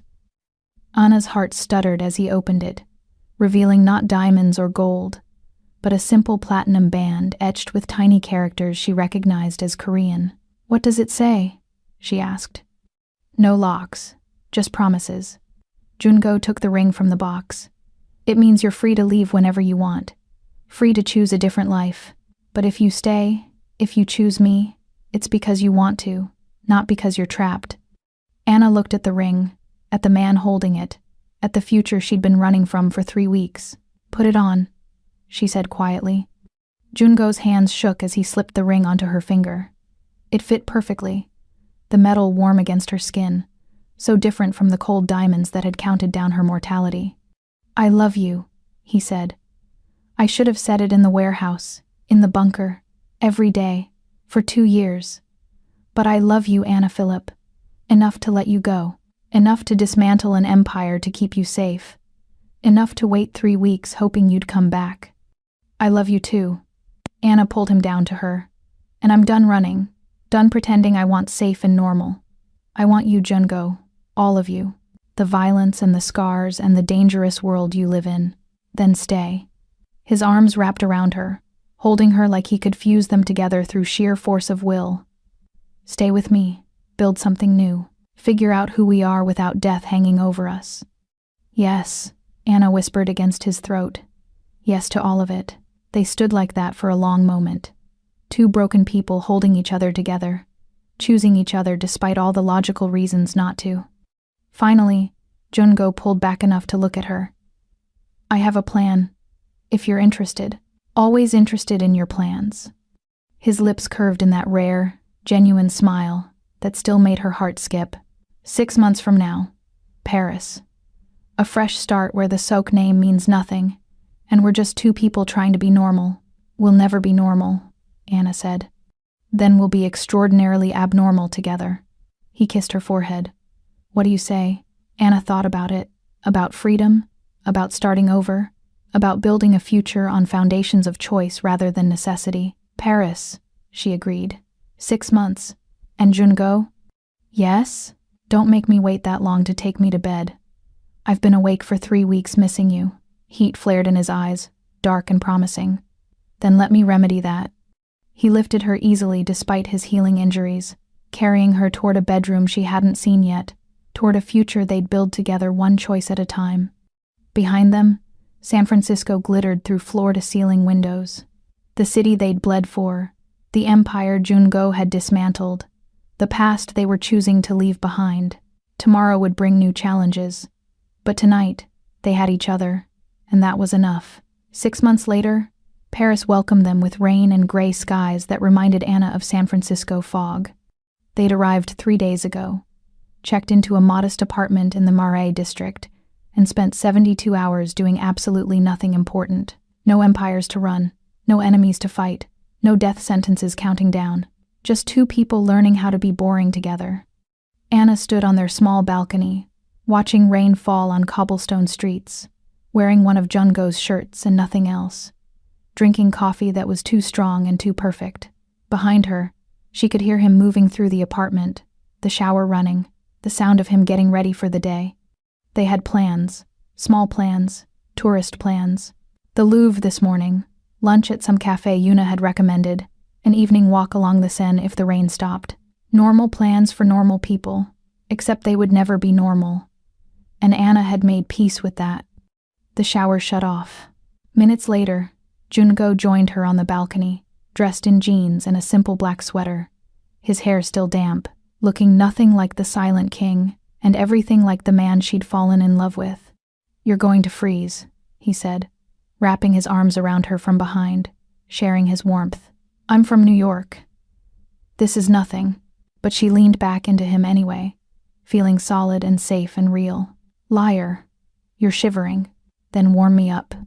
His lips found the curve of her neck, and Anna felt heat flood through her that had nothing to do with temperature. 6 months of this, of learning each other without death hanging over them, of building intimacy in the spaces between danger, of choosing each other every morning without obligation or strategy. "I have something for you," Jungo murmured against her skin. Anna smiled. "You've already given me Paris. This is different." He released her long enough to pull a small envelope from his pocket. "Open it." Anna turned to face him, studying the envelope. It was plain white, no markings, sealed with wax that bore the impression of a dragon. The Sok family seal. "What is this?" she asked carefully. "Open it," he repeated. She broke the seal, pulled out a single piece of paper, legal documents, dense with text she had to read twice to understand. Is this… Her voice caught. Jungo, is this what I think it is? Abdication papers. His dark eyes watched her carefully. Signed by every remaining member of the Sok family council. I'm officially exiled.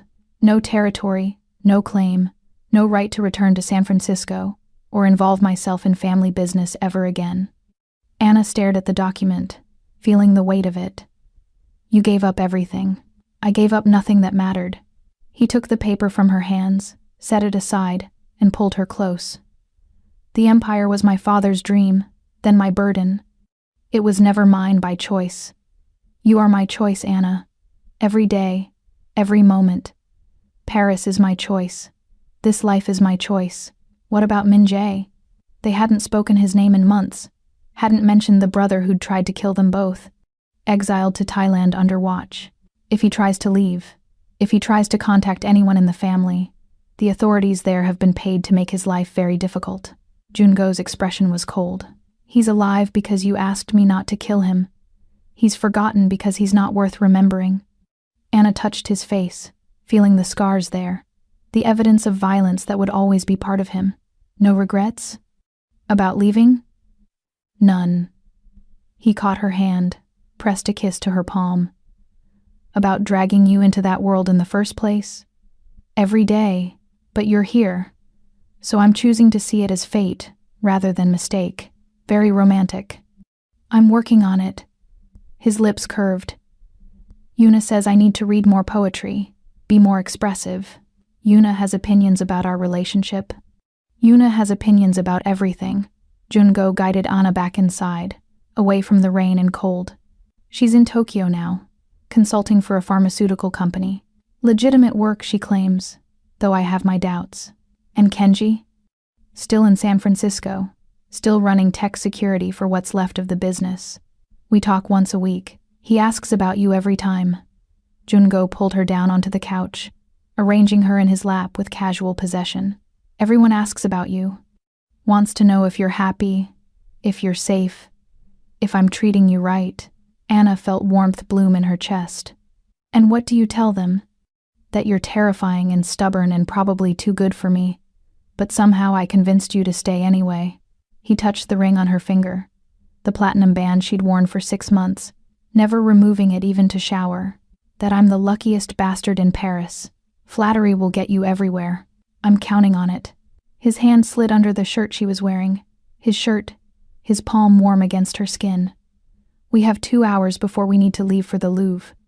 2 hours, Anna repeated, feeling heat build between them. Whatever will we do with that time? Jungo answered by kissing her, slow and deep and full of promise. Anna kissed him back, tasting coffee and 6 months of learning how to love without fear, how to touch without counting minutes, how to build a future from the ashes of the past. When they finally broke apart, both breathing hard, Jungo rested his forehead against hers.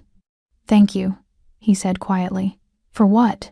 For choosing me, for staying, for walking into that warehouse 6 months ago instead of running away. His hand found hers, their fingers interlacing, for seeing the man underneath the king and deciding he was worth keeping. Anna thought about the woman she'd been 2 years ago, walking into Sok Tech with a taped-together portfolio and desperate ambition. She'd been so careful then, so controlled, building walls around her heart to protect herself from abandonment. She thought about the woman she'd become, someone who'd worn death around her throat and survived, who'd weaponized her own father's betrayal, who'd walked into danger because the man she loved was worth more than safety. You were always worth keeping, she said finally. I just needed to become brave enough to admit it. You've always been brave. Jungo's thumb traced circles on her hip. You just didn't know it yet. They stayed like that for a while, wrapped around each other on a couch in Paris, rain falling outside. The whole day stretched ahead of them with no urgent business, no emergencies, nothing but time and choice, and the promise of tomorrow. Eventually they got dressed, wandered to the Louvre, got lost in galleries full of art and history, had lunch at a cafe where no one knew their names or their history, walked along the Seine as evening fell and the rain finally stopped.